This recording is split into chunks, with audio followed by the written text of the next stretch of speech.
Music to the noise, yeah, the mess we make. Machine Pun Kelly get caught in the fake. Facts and logic with a twist of chest. Strip it down to truth, yeah, forget the rest. Humor blows the lies right out of the park. Look beyond the shadows that set the dark. Sparks of laughter fire up the night, bringing clarity where they blur the fight. Cut through the chaos, yeah, the tangled lies. Steve Pun Kelly with a set of clear eyes. Truths and jokes gonna rock this show. Step into light where the real facts glow.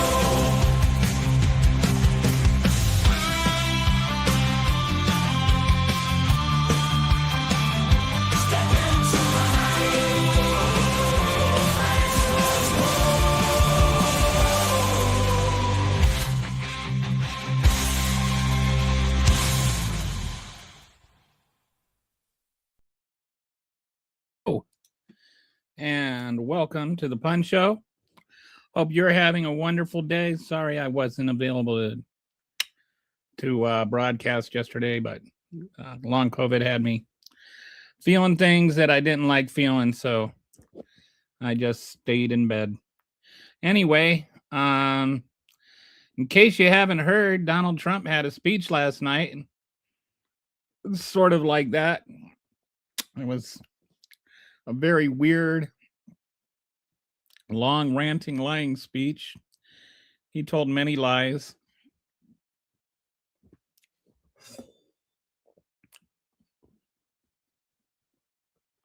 He said a few true things, some sort of true things, but it's almost like the truer they were, the more disturbing they were. So, one of the things he did is he promised everybody in the military would get $1,776.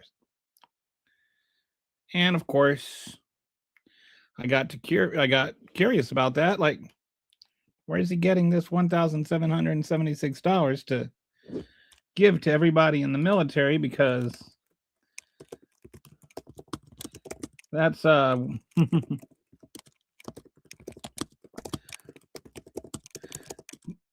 that's going to cost some serious money, right?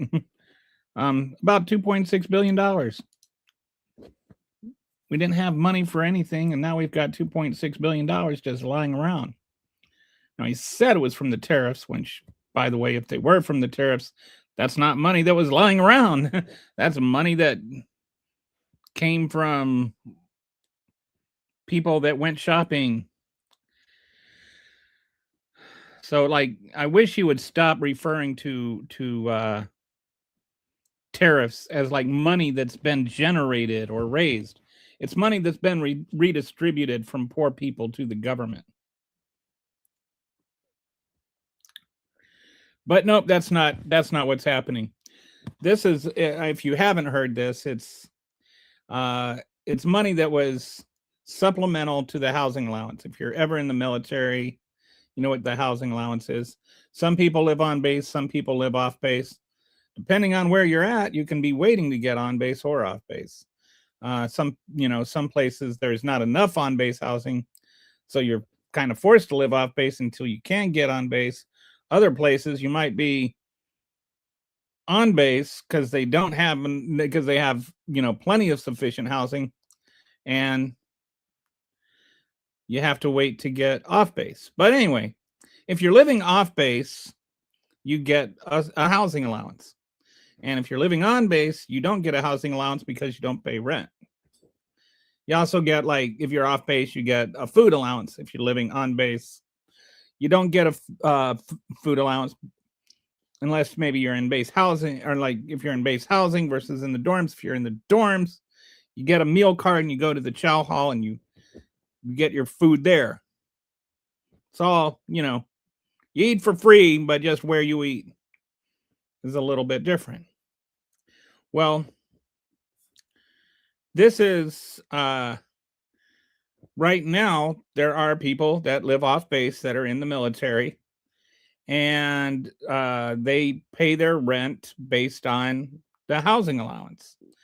And the housing allowance depends on where they live. Like, if you're stationed in Minot, North Dakota, you might not get as much housing allowance as if you're stationed in San Diego, because rent is higher in San Diego than in North Dakota.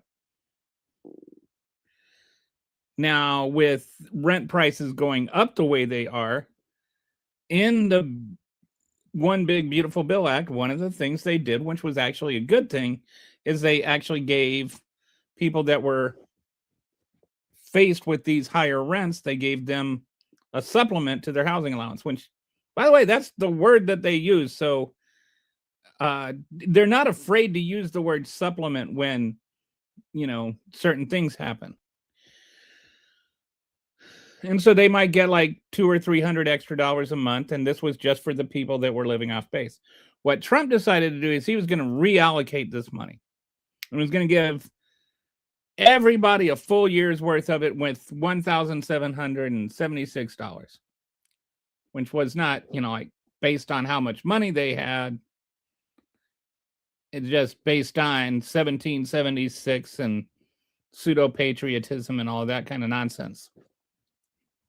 All right. So now you have people that weren't going to get money at all.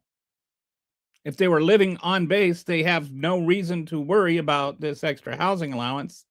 And the people who were getting an extra housing allowance get it all up front, but now they have to distribute it throughout the whole year and be sure they don't spend it ahead of time. And they may not get enough now. Maybe they don't make, if they were getting $300 a month. Well, that's $3,600. Now they're only getting $1,774 because the guy that's living on base got them. So that's my first problem with this, is people that actually needed that money aren't going to get enough. And secondly, people that didn't need it are getting it, which, I'm fine with Christmas bonus going to military soldiers and airmen and seamen and all that, if it's not being taken away from military airmen and soldiers and seamen.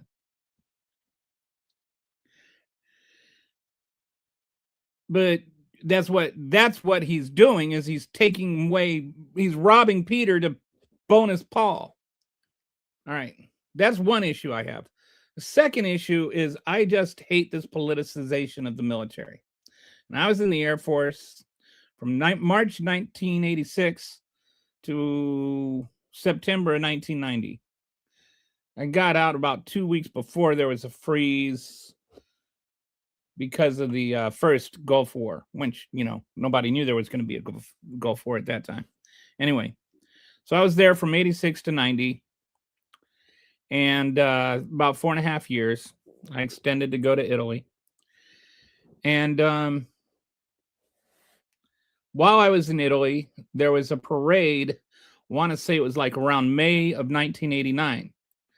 And it was the commemoration of something that had happened during World War II. It was like the 40th anniversary of it, or 50th anniversary of it, something like that, 45th maybe.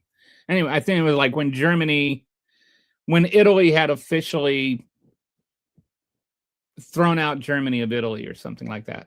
And so George H.W. Bush, the first Bush, was there and gave a speech. And then there were 2 people that were selected from each squadron on each base in Italy. So whatever service, and then there would be like different organizations and, whatever.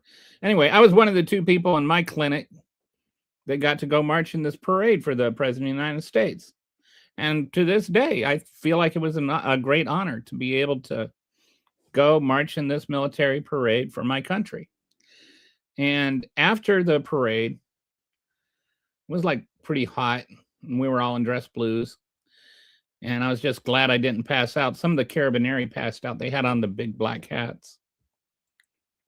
But I didn't pass out. But afterwards, George Bush went around and he just introduced himself to the American troops that had marched. And I thought that was pretty cool that he did that. So he got to me and he shook my hand, and I don't know why he asked me this. I don't think he asked everybody this, but maybe he had a suspicion. He says, did you vote for me? I said, no, sir, but I'm still honored to march for you.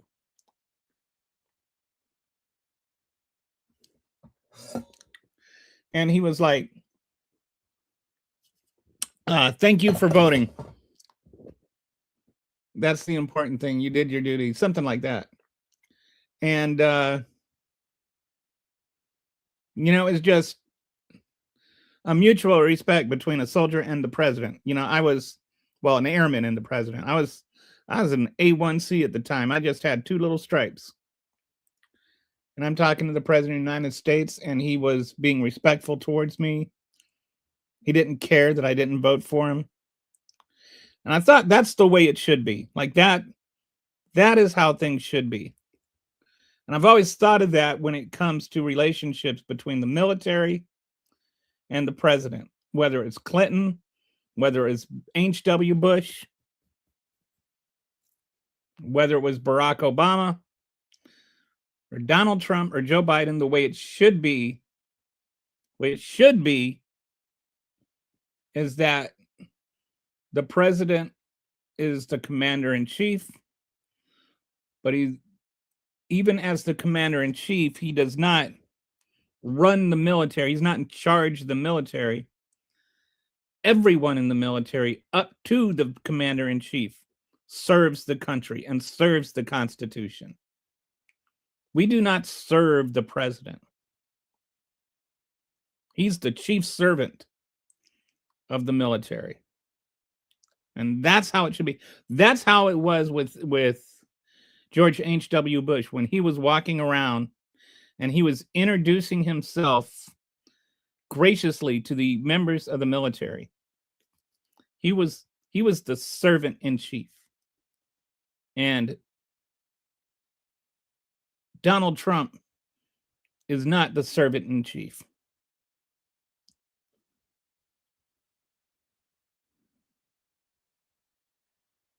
So when you have Donald Trump sitting there writing these checks to take away money from some service members to give it to other service members, and then get up and crow about it like he's done some magic thing, like somehow this is because of him that all these people get all of this money. I just find that kind of disgusting. I don't like the idea of a military that serves the man. I like the idea of a military that serves the country. So that aspect of it, just from a veteran's viewpoint, that's mine. And a veteran, by the way, that was honored to march in a parade for a man he did not vote for. So it's not political. All right. So then what were some, so there were so many lies that he told last night that it's almost not even worth going into all of them.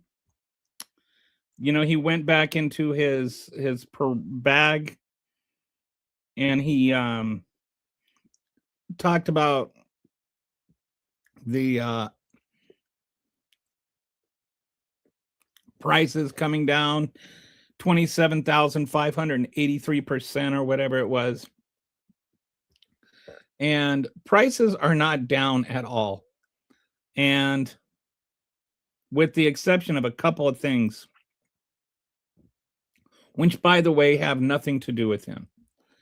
All right, the price of gas is down negligibly, but not because of Donald Trump. What happened with gas and the reason the price is down is that the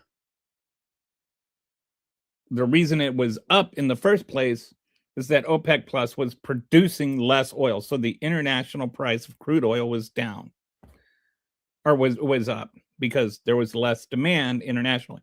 Then on top of that, you had the war with Russia and Ukraine going on. You had the Gaza war going on. So you had all of these conflicts going on that were cutting back the availability of oil And so that drove the price of oil up. And then because the price of oil was up, the price of gas was up.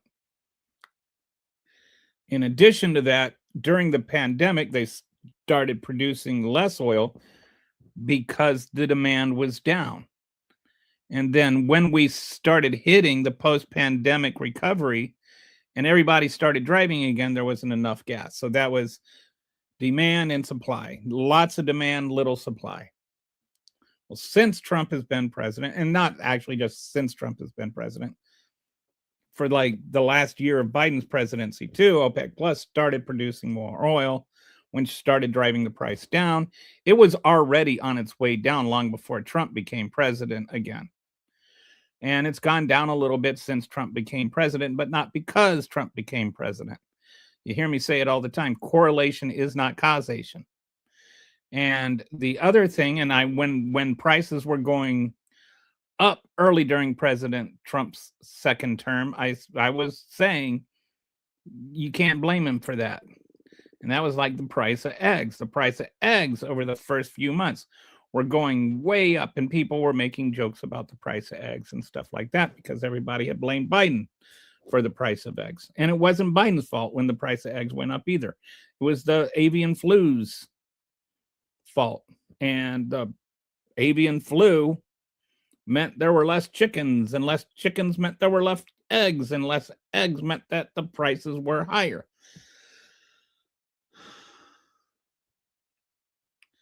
The reason the price of eggs started to come down a little bit, and ironically, this is something Trump gets credit for, but it's not something Trump wants credit for, is that he started importing eggs.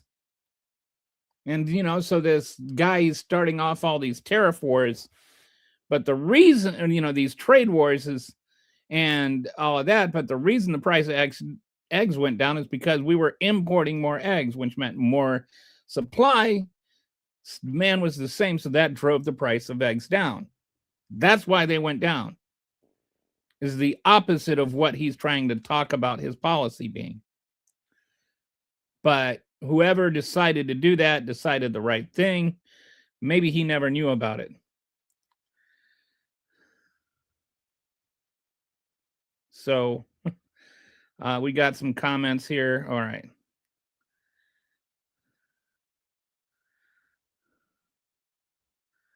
Wow. Okay, we serve Jesus Christ. Not in the military. And President Obama, not in the military. No matter who president. Okay. That is a belief. BJ, you're cray cray. Okay. Just gonna skim through these. Approval rating is 36%, which makes you wonder what's wrong with those 36%. I love your look. I feel sorry for you. I'm not going to be the first. I'll be the first person in the world to tell you I'm not the most attractive man. Failed to prosecute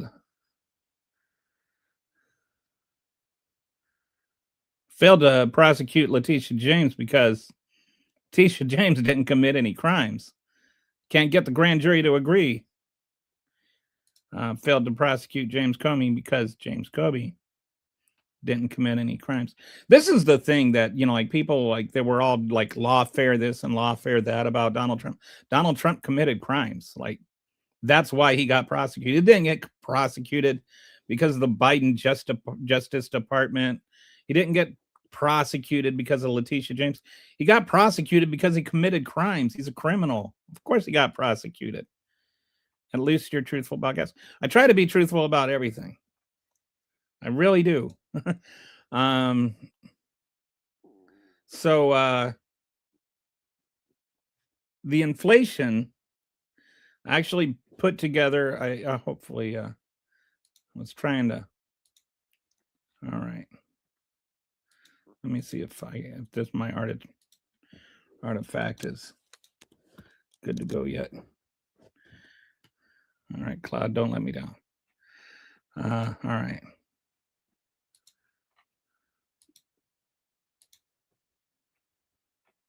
Let's try this.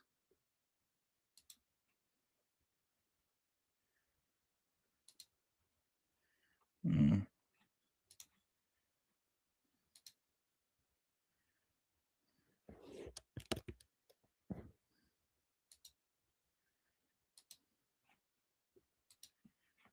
All right, I don't think my artifact is going to come up, so I won't use it. I'm just going to talk about inflation for a little bit and the 2.7% inflation rate.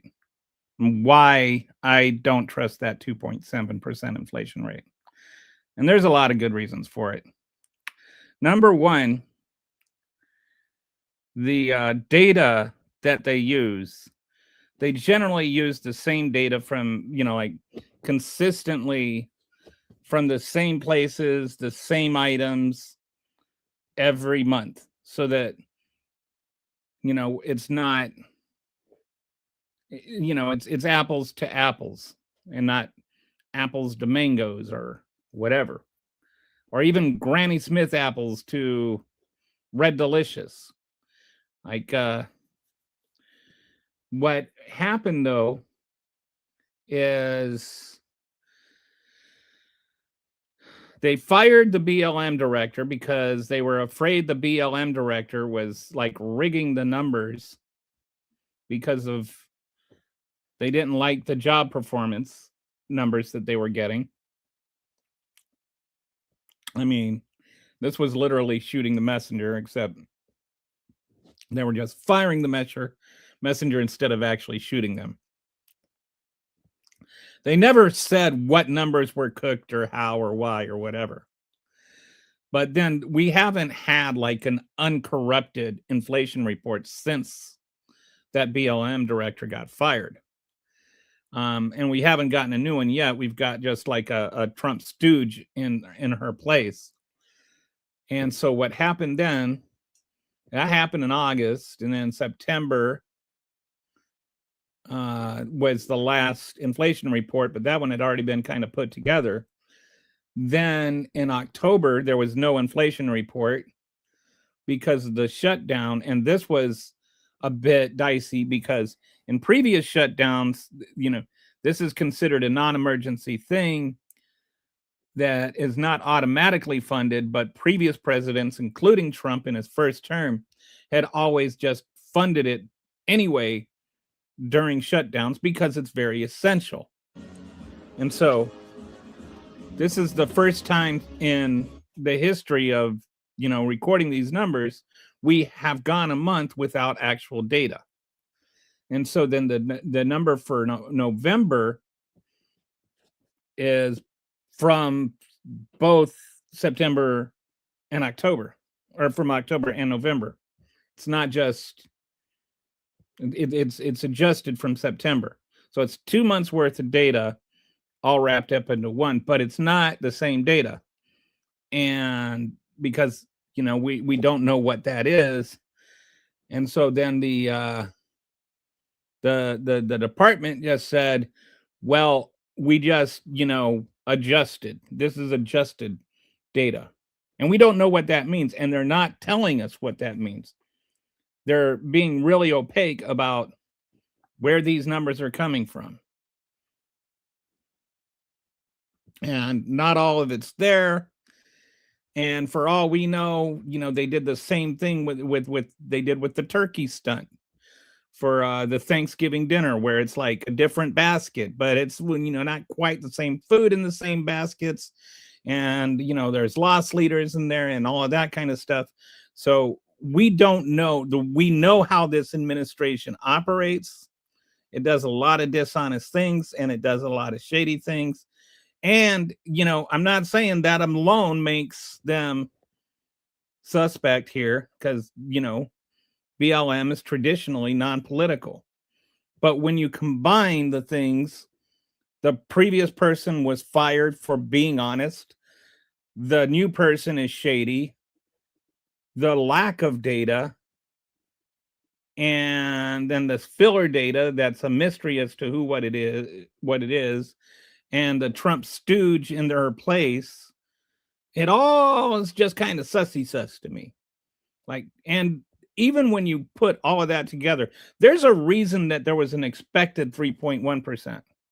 It's not like the private market doesn't have their own ways of looking at these things. And so there's a reason it was significantly lower than what people thought it was going to be, because people thought it was going to be higher for good reasons.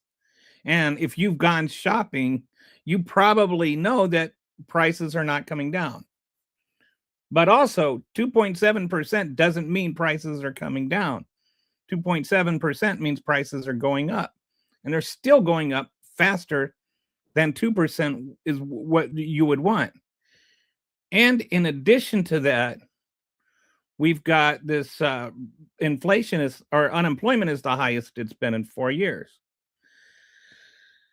And in addition to that, the net number of jobs gained since like the whole trade war was announced is like zero. We were up a couple of months and we've been down, and then we've had job adjustments, but basically we haven't had new jobs.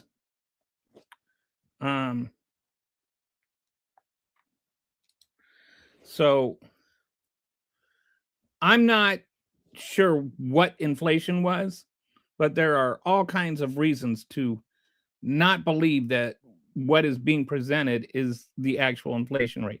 And it's probably going to be a couple of more months before we know what inflation is really looking like. But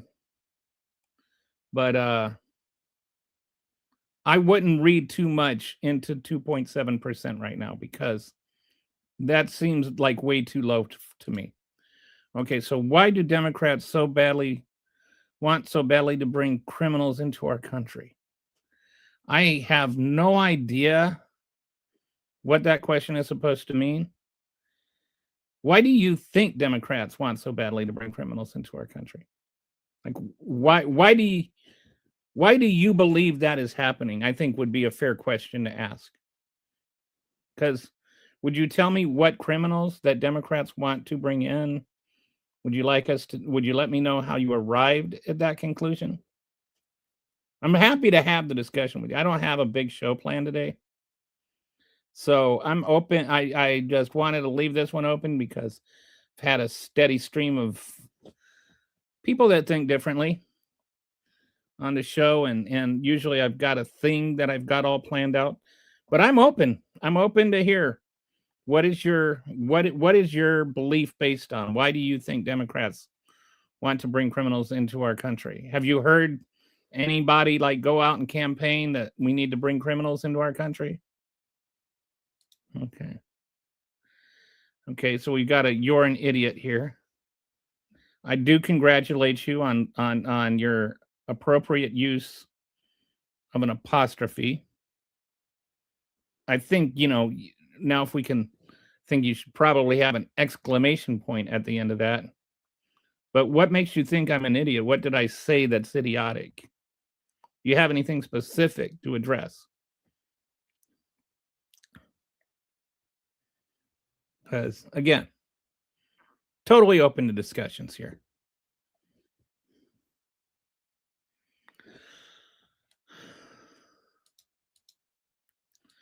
But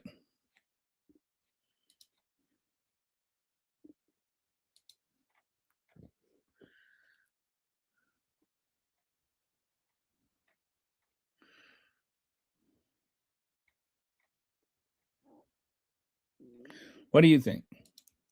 Is the economy going to be doing better? Is it just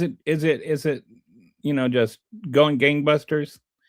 Why is inflation rate or the unemployment rate going up? Because I thought once we started getting rid of all these undocumented people that were taking our jobs, those jobs were going to start coming back. And what's interesting is if you look at the jobs that have been created, because where there's jobs being lost and there's jobs being created, and the jobs being created are in the fields, in the areas where undocumented migrants were working. So these are things that are not so much in agriculture, but you see a lot in like the healthcare industry, where like entry-level jobs, or things like personal caretaker, not not doctors and nurses. Those jobs are getting filled. Another place they're being filled is, excuse me. I've got a reflux issue. Sorry. That's why it always seems like I'm hiccuping and refluxing during these shows. But the jobs that are being lost are more high paying jobs, and the jobs that are being filled are lower paying jobs. And for right now, there's real inflation. Like, people get this confused.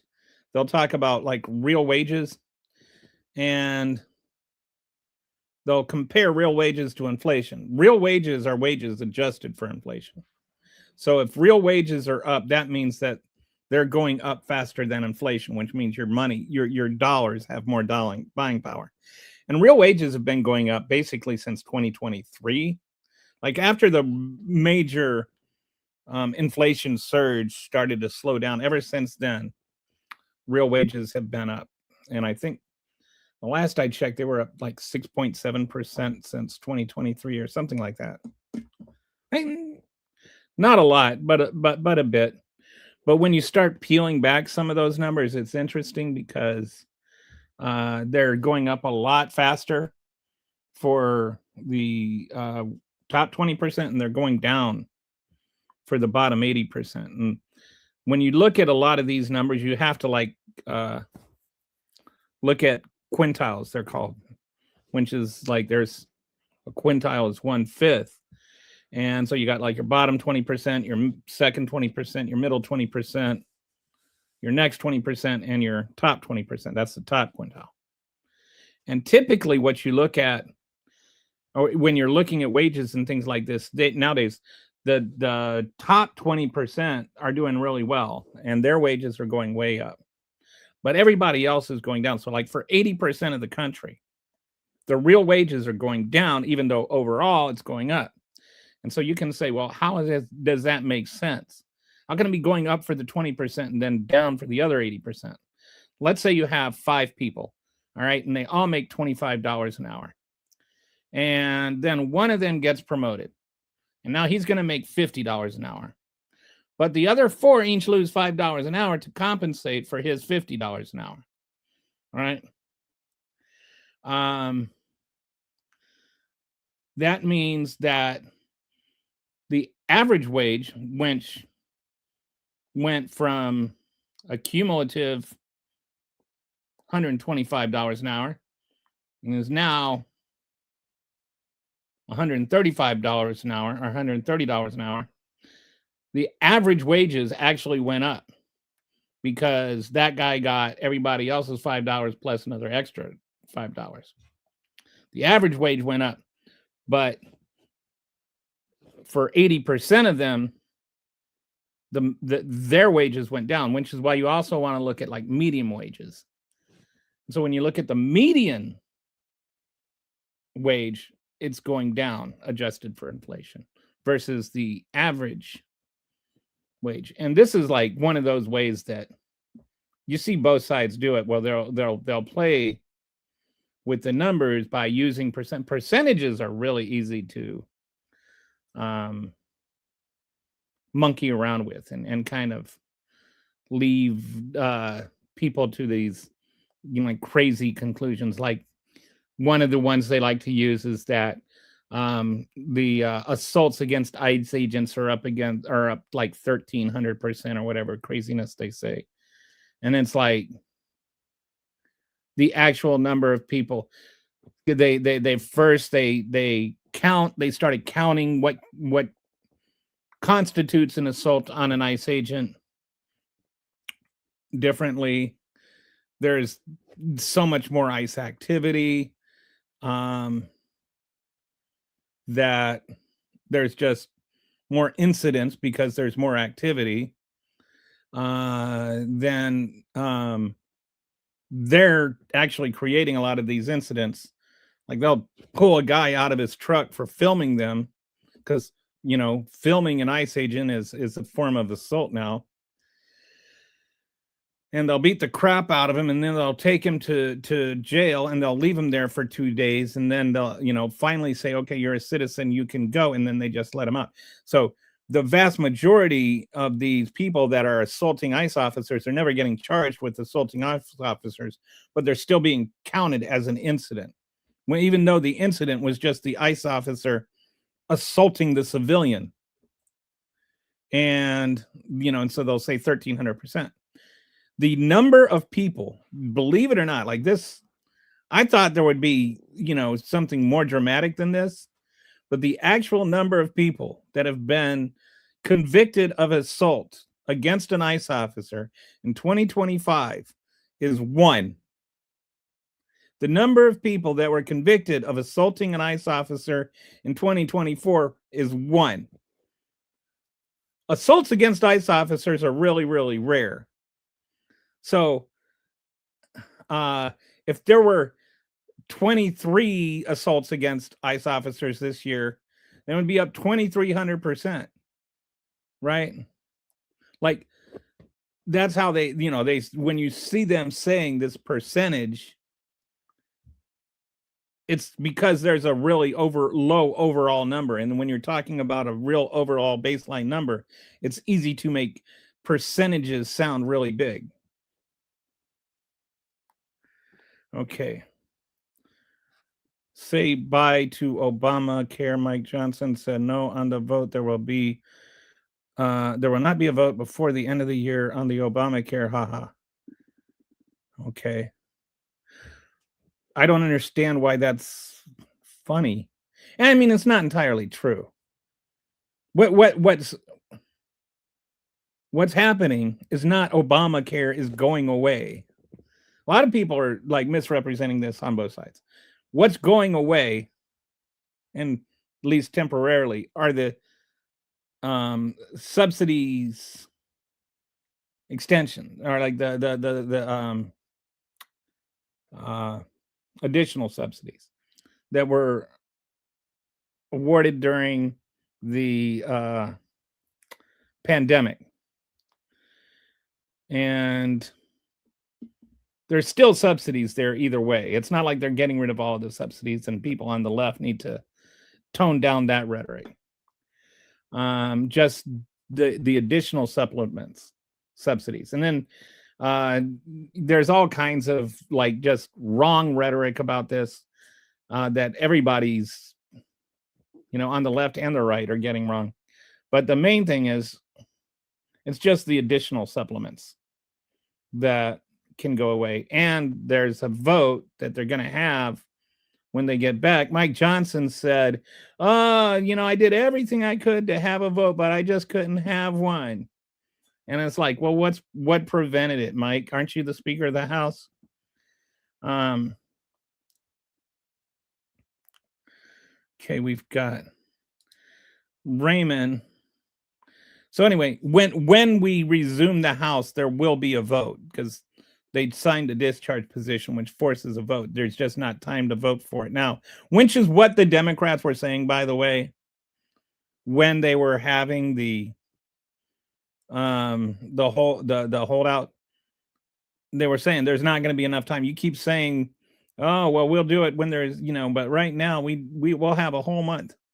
And now they're like, oh, why haven't the Democrats done anything about it before? Why haven't the Republicans done anything about it before? It's been 15 years.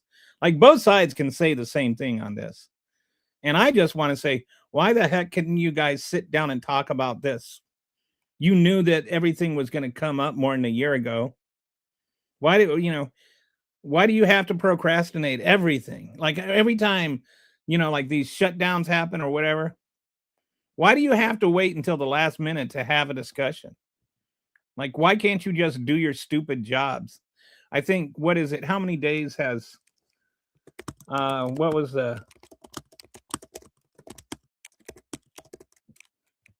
many days has the House been in session this year? 87 days.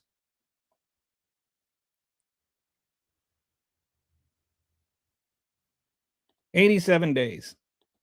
Imagine a job where you only have to work 87 days a year and you get like 180 grand. It's not bad, right? Okay, President Obama. I don't know what y'all want. Unalive people on healthcare, y'all terrorists. Oh, somebody wants to. He's saying the Republicans want to unalive people that need healthcare. I really wish that the healthcare discussion could happen. Like, what's really wrong with it? This is one of those things where, like, honest discussion is required. Healthcare savings account help nobody. I mean, that's junk. That's like saying that you can get better mileage out of a car by having square tires. I mean, it's really that dumb. Healthcare savings accounts are dumb. They're just dumb. They are dumb squared to the exponent of dumb. Like dumb, that dumb. But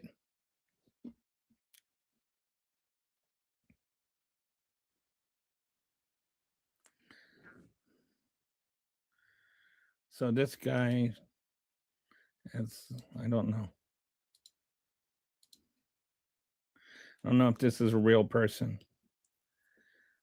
Sounds like somebody that's trying to pretend to be a black person and trying to pretend that he is on welfare and being anyway. When you worked, you put that system. That's why you get free stuff. Okay. He's black. I am black, brother. Okay.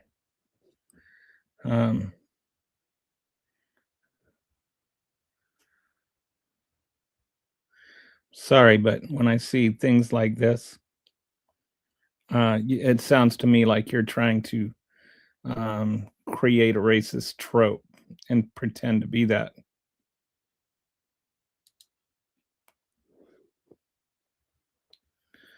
I just don't like racists. Do you have anything anyway?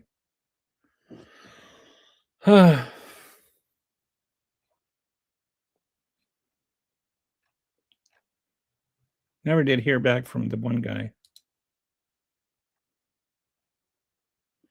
Who was that guy?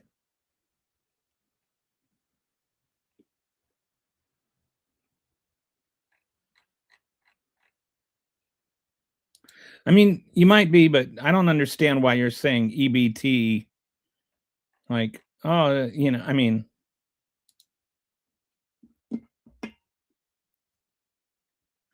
it's the truth. That's the problem. Americans hate the truth. What is the truth?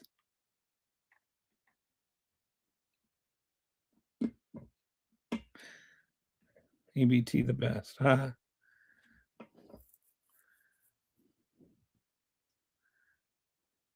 don't know what that's supposed to mean. So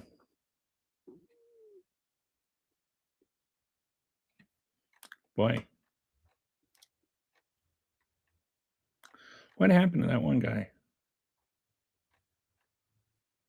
So what anyway? Anybody want to talk about the economy?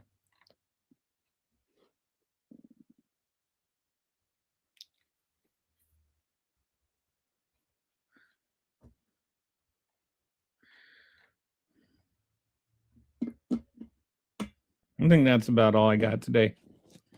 Not much of a show today, sorry. Didn't really plan one, still not feeling up to anything. But I do want to mention one thing. I don't know if one thing that I do think a lot of people agree on, regardless of your politics, like one of my favorite, YouTube channels is like actually pretty, far right, because it covers the same content. And that's like healthy eating. And I eliminated like all real processed foods from my diet. about a year ago, and I've lost about 60 pounds since then. And I'm not on a diet in the sense I haven't cut out sugars or carbs, or I don't watch what I eat. I don't count calories. I don't get into food ratios. I haven't eliminated any food groups. I just eat what I want when I want, but I make sure that I cook it myself, or that, I know what's in it. I only cans I open are for tomatoes, and then it's just tomatoes for tomato sauce or tomato paste or whatever, because using fresh tomatoes can get kind of expensive that way. But for the most part, I prepare my own food. I don't open cans. I'll do frozen vegetables maybe. But one of the things I've really started doing that I love is milling my own flour and uh, using that to make my own bread. And you will be amazed if you've never had fresh milled flour. You would be amazed how much better bread tastes, or how much bread tastes at all, if you have bread made with fresh milled flour. And I don't use cooking oil that much either. I tend to use a lot more solid fats. I'll use some avocado oil sometimes, but for the most part, I'll use solid fats. I render my own lard. It's really easy to do, and definitely solid fats tend to be a lot better for you than liquid fats, which is not what they've been telling you for years. But I'll grind my own grains and mill my own flour. And there's if you go to Zur, is a great place to get your own grains, and I'll drop a link for that, that you can get a discount. I'm an affiliate there, and so I just want to mention this.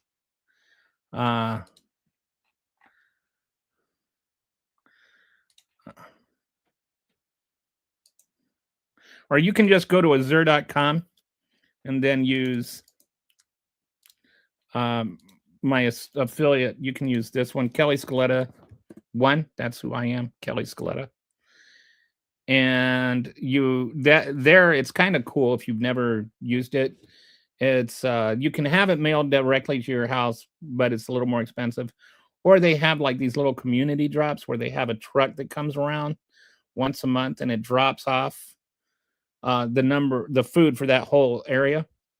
And it's like everybody kind of gets organized and everybody works together to unload the truck. And it's actually pretty cool because you get to meet some people and talk to some people, and it's generally people that are pretty friendly. And it's just it's in an age when it's getting harder and harder to meet strangers. It's kind of a neat way to meet people, and you get your grains and you go home. And like I checked, the prices there are really cheap. I can get a 25-pound bag of organic hard red wheat, for instance, for like $21, which is even cheaper than red flour. Or like if you ever get like organic bread flour, it's going to be the hard red and that's milled. But the flour itself, like even if you get whole wheat flour or whatever, the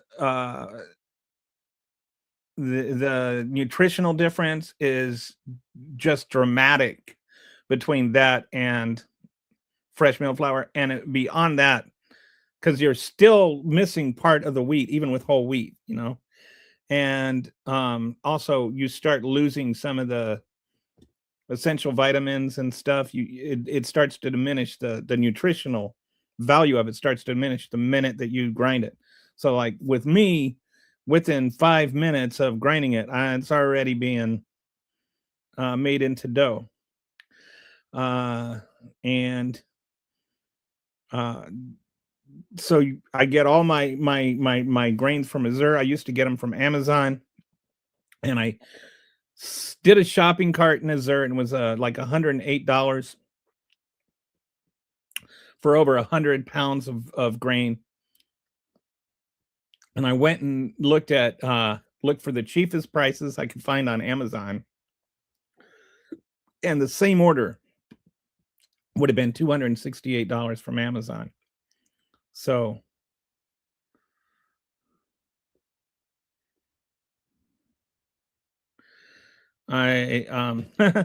so anyway, highly recommend that. And if you use that link, or if you use that discount code, you'll get like a 20% discount, I think it is. You must eat wheat bread. I do eat wheat bread. Boil eggs. I eat eggs all kinds of ways, and I have not drinking soda pop in a long time. I don't eat anything that's like super duper processed. I mean, I'll eat minimally processed foods, like, sometimes like frozen carrots are actually better than fresh carrots sometimes, because they are frozen as soon as they're harvested, and the fresh carrots you're getting like are might be 2 or 3 weeks old. So sometimes the frozen food and frozen berries are actually better than the fresh berries if you're okay with them having been frozen. Sometimes, you're making stuff that you want them to have not been frozen. Anyway, so Zur.com, if you are looking for grains and stuff. They also have all kinds of other foods and whatnot. And then the other thing is, so I've been making my own bread for like a year, and recently I was always using my KitchenAid stand mixer, and it would get real hot when I was using it. And so I started thinking there's got to be a better way to do this. So I started looking at, they have these stand mixers just for that are more for making doughs. And Nutrimil is, my grain is a Nutrimil. My mill is a Nutrimil Classic, and I love that. It's like I just pour in the grain, turn it on, and then I've got flour. It takes like 2 minutes. So I found this one mixer. It's called an Artisan mixer, and so I got that. It was on sale for Christmas. You can still get one on sale. And the bread that I had, my first loaf of bread, I kid you not, it's going to sound like I'm saying this, but the bread was so good. The very first bite I had of it, I was like, oh man, I want to, like tell people about this, but it's like $220 or something to buy one. So I was like, man, it'd be nice if people could get a discount on this if I, told them. And if you follow me on Twitter or Blue Sky, I talk about my cooking quite a bit. So this isn't just like a bit I'm doing. I'm like not, like that dude can cook, quality cook, but I like to cook. And I've been talking about my bread for a while, so you know about this. So anyway, I was like, if I want, I want people to be able to try this bread. And so I actually wrote Nutrimil and said, hey, can I become an affiliate? Strictly because I wanted to be able to people to get a discount. And so if you go to Nutrimil.com and you use the code MPK20 like this, then you can get a 20% discount on anything there. But I even started looking into like why, like I'm me, and I'm, I don't know if you figured this out from my podcast here, but I'm like a guy that always likes to peel the onion and get deeper and deeper into the details. And I was like, why does this thing work better? And it turns out there's actually a real valid reason. And the reason is that the way bread rises is that the yeast eats the sugars, and then it releases them through a gas, kind of like, I say it's kind of like a yeast fart. And that yeast fart, it inflates these like little gluten balloons. Like the gluten stretches out, and then the carbon dioxide is what's inflating it. And so the yeast is eating the sugar from the flour, and then it's farting and it's filling up this little gluten balloon, and that's why you get that puffy, airy dough when you let your dough rise, and that's what causes um, your bread to rise in the oven. What happens in the oven is it goes through a few stages, and the middle straight stage is when it gelatinizes, and so there's this kind of foamy stuff that develops in this little yeasty fart balloon, and when it gets to a certain temperature, it pops, and then that gelatiny stuff starts to firm up and becomes bread.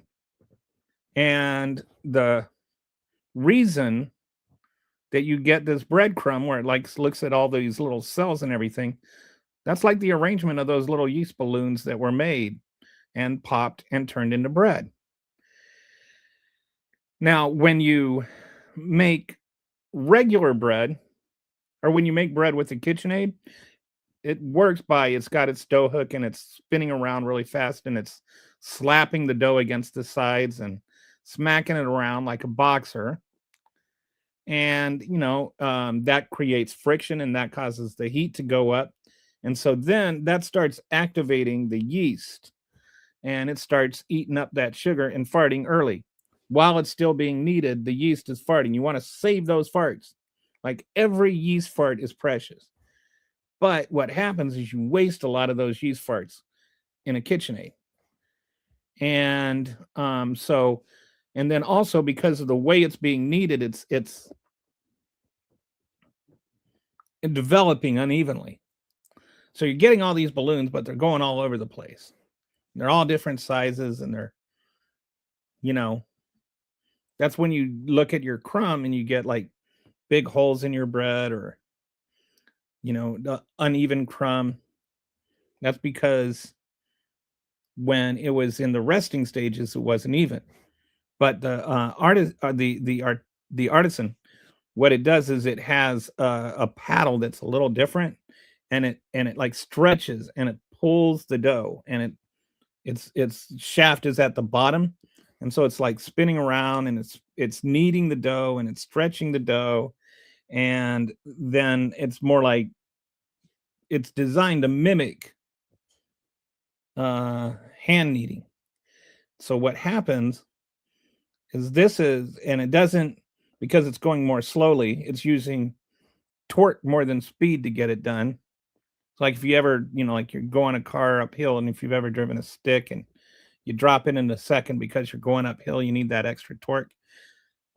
It's the same principle. The artisan has more power, but it's delivering it through torque rather than through speed. And so this is like a more methodical, slow, even kind of distribution. And then it's like if you've ever had a massage and you go and you lay on the massage table after you're done, after you're done with the massage, you go home, you take a nap, and you start, farting away. It's the same principle. That yeast, it starts farting once you start resting it for the rise. So you're saving every single precious yeast fart. So you get a really nice, even dough rise. That means your bread ends up being more even, and it means that you have more control over your bread. Anyway, didn't mean to go on this long about it, but I just found it interesting because I get fascinated by these things and like how things work. And it's just like, wow, so much of bread making I never even thought of before. It's just in the kneading process and keeping your dough at a nice cooler temperature, and like making it a slow and even distribution in terms of how it's kneaded. So anyway, if you got a couple of $100 extra and you want to buy one, MPK20 on NutriMill.com, or if you want to give your mom, your wife, or your husband, because some of us dudes do bake. Anyway, you want to give somebody that does the baking in your life a nice little gift, then they would appreciate this. Anyway, that's enough for today since we're not getting any more comments. But I do appreciate y'all. And hopefully I'll be here tomorrow.